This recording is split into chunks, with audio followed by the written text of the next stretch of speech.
7ویں صدی قبل مسیح کے دوران یونانیوں نے ترکی کے ساحل پر ایک نئے شہر کی بنیاد رکھی جس کا نام اس کے بانی بائزس کے نام پر بازنطین رکھا گیا۔ البتہ اسے شہرت اس وقت نصیب ہوئی کہ جب سن 330 عیسوی میں ایک رومن شہنشاہ کانسٹنٹائن نے اسے اپنی سلطنت کا دارالحکومت منتخب کیا اور اس کا نام اپنے نام کی مناسبت سے کانسٹنٹینوپل رکھا۔ آنے والے ادوار میں یہ شہر تہذیب کا ایک عظیم گہوارہ ثابت ہوا اور پورے 1000 سال تک دنیا کا سب سے عالی شان، گنجان آباد اور امیر ترین شہر بنا رہا۔ عربی، فارسی اور اردو زبانوں میں اس شہر کو قسطنطنیہ کہا جاتا ہے۔ یہ وہ نام ہے جو سید الانبیاء صلی اللہ علیہ وآلہ وسلم کی زبانی مبارک سے بشارتوں والی احادیث میں ادا ہوا۔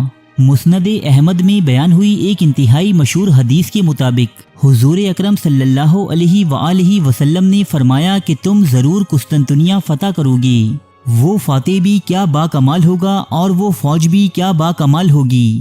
حضور اکرم صلی اللہ علیہ وآلہ وسلم کی اس پیشن گوئی پر پورا اترنے کی خاطر بہت سے خلفاء اور سلاطین نے اس شہر کے محاصرے کیے۔ البتہ قسطنطنیہ کی بلند و بالا اور مضبوط فصیلوں کو منہدم کرنے میں کوئی بھی جنگجو کامیاب نہ ہو سکا سوائے ایک 21 سال کے نوجوان سلطان محمد ثانی کے۔ اس عثمانی حکمران نے سن 1453 عیسوی کے دوران شہر قسطنطنیہ کا محاصرہ کیا اور پھر 2 ماہ کی اعصاب شکن جنگ کے بعد بالآخر اس شہر بے مثال کو فتح کرنے میں کامیاب رہا۔ اس عظیم کارنامے کے بعد سلطان محمد ثانی کو تاریخ نے فاتح کا خطاب دیا۔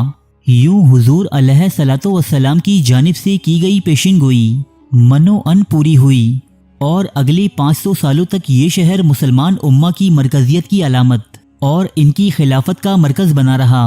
لیکن فتح قسطنطنیہ کا غم یورپی اقوام کے لیے آج بھی ناقابل فراموش ہے اور اس پر دوبارہ قبضے کی تمنا یورپ کے دل میں ہمیشہ سے موجود رہی ہے۔ دوستو، یہ تو حضور اکرم صلی اللہ علیہ وآلہ وسلم کی جانب سے بیان ہوئی صرف ایک حدیث تھی جو پوری ہو گئی۔ البتہ صحیح احادیث کی کتابوں میں بعض ایسی روایات بھی ملتی ہیں جو اس بات کی جانب اشارہ کرتی ہیں کہ یہ شہر ایک مرتبہ پھر کفار یا کسی ایسی قوت کے ہاتھوں میں چلا جائے گا جو مسلمانوں کے خلاف ہوں گے اور اہل حق ایک مرتبہ پھر اس شہر یعنی قسطنطنیہ کو فتح کریں گے۔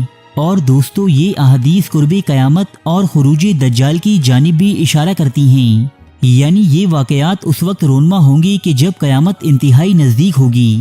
حضرت ابو ہریرہ رضی اللہ تعالی عنہ سے روایت ہے، رسول اللہ صلی اللہ علیہ وآلہ وسلم نے فرمایا، تم نے سنا ہے ایسا شہر جس کے ایک جانب خشکی ہے اور ایک جانب سمندر؟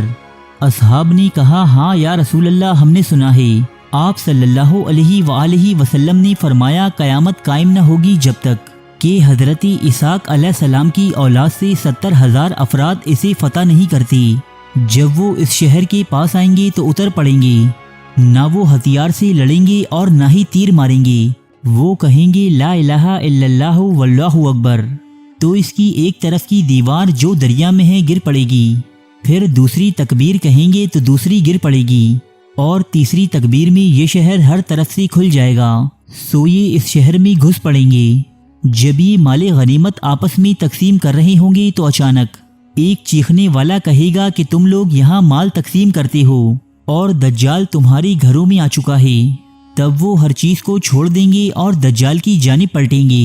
صحیح مسلم حدیث نمبر 7333۔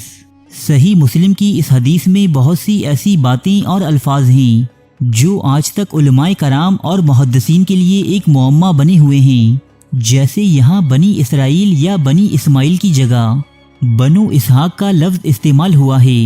اہل یہود کے لیے عموماً بنی اسرائیل کا لفظ استعمال کیا جاتا ہے، نہ کہ بنی اسحاق کا۔ یہ لفظ اتنا نایاب ہے کہ اس روایت کے علاوہ کہیں اور استعمال نہیں ہوا۔ بعض مفسرین کے مطابق اہل روم حضرت اسحاق کے بیٹے عیساؤ کی اولاد سے تعلق رکھتے ہیں، شاید یہ حدیث انہی کی جانب اشارہ کرتی ہے، تو بعض ائمہ کرام انہیں مسلمان ہو جانے والے یہودی قرار دیتے ہیں۔ خیر حقیقت کا علم صرف اللہ کی ذات ہی بہتر جانتی ہے، جبکہ دوسری اہم بات اس حدیث میں یہ بیان ہوئی ہے کہ قسطنطنیہ کی یہ فتح کسی خون خرابے اور ہتھیار کے استعمال کے بغیر ہوگی۔